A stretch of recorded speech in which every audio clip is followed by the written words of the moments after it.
Hi friends, నేను మీ శ్రీనివాస్ని. పాస్టర్లు దశమభాగాలు అడుక్కునే వీడియో చూడండి, చాలా మజా వస్తుంది. వీళ్ళు అడుక్కొని ఏ విధంగా ఎంత పీక్స్లో వీళ్ళు వెళ్తున్నారు అనేది ఒకసారి వీడియో చూడండి, తర్వాత మనం మాట్లాడతాం. మీరు ఏ చర్చికి వెళ్తారో అక్కడ చూడండి. చాలా మంది దశమభాగాలు తీరు, మాకు అప్పులు ఉన్నాయి, మాకు బాధలు ఉన్నాయి, గుడ్డు ఉంది అని చెప్తాను. నేను నోరు మూసుకుని దశమభాగాలు తీస్తామండి. తీకుంటే అప్పులు సాంబశివరావు గారు భయంకరమైన వేస్ట్ నాయలు. ప్రాణం పోయిన కూలి పనికి వెళ్ళేవా రాగానే 100 వచ్చిందా 10 రూపాయలు పక్కన పెట్టు, 500 వచ్చింది 50 పక్కన పడే, 1000 వచ్చిందా 100 పక్కన పడే. ఆదివారం వచ్చినప్పుడు అదంతా నమ్మకం తీసుకొచ్చి అందులో వీడియోలు పెడతాంటే కూడా వీడు మళ్ళీ దీన్ని ఎట్ట మాట్లాడతాడు అసలు. ఆయన ప్రాంతి దగ్గర చెప్తున్నాడు అనమాట. వీడియో 23.3 అంటే దగ్గర 25% పనిచేసిన 100 రూపాయలు 25 రూపాయలు కొత్త పిచ్చోడు. దేవుడు అంటాడు వయసు పిల్లలు కూడా దీంట్లో మలుపునేస్తున్నారు. బాగా డబ్బులు వచ్చే ఆదాయం అయిపోయింది వ్యాపారం. ట్రాన్సాక్షన్ వెళ్తా చూడు, దేవుడికి ఎందుకు డబ్బులా? God is straight forward saying, నాది నాకు ఇవ్వి, నాది నాకు ఇవ్వలేదు అనుకో నీకు ఉండదు, నువ్వు ఉంచుకోదామంటే అది శాపంగా మారిపోతుంది. నాకు ఇవ్వనిది నీ దగ్గర ఉండడం లేదు, మెడ తిరిగిపోతుంది. నీకు లేదు, నాకు లేకపోతే నీకు లేదు. వీడు అందరికంటే పెద్ద పిచ్చోడు వీడియో అనమాట.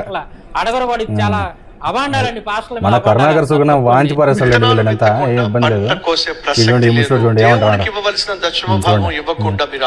ధాన్యంలో కూడా దశభాగం, స్టోర్ బియ్యంలో కూడా, కిరాణాలో పప్పు అన్ని, చింతపండు అన్ని కూడా నూనె అన్నిట్లోనే మందిరంలో పెట్టి ఇంటికి తెచ్చుకునే కిరాణాలు తెల్లగడ్డ, ఎర్రగడ్డ, పసుపు, పప్పు, చూసారా ఇలాంటి పరిస్థితి. వీళ్ళు ఏ విధంగా ఏ స్టైల్లో అడుగుతున్నారు. ఇది ఒక పెద్ద వ్యాపారం అయిపోయింది అనమాట.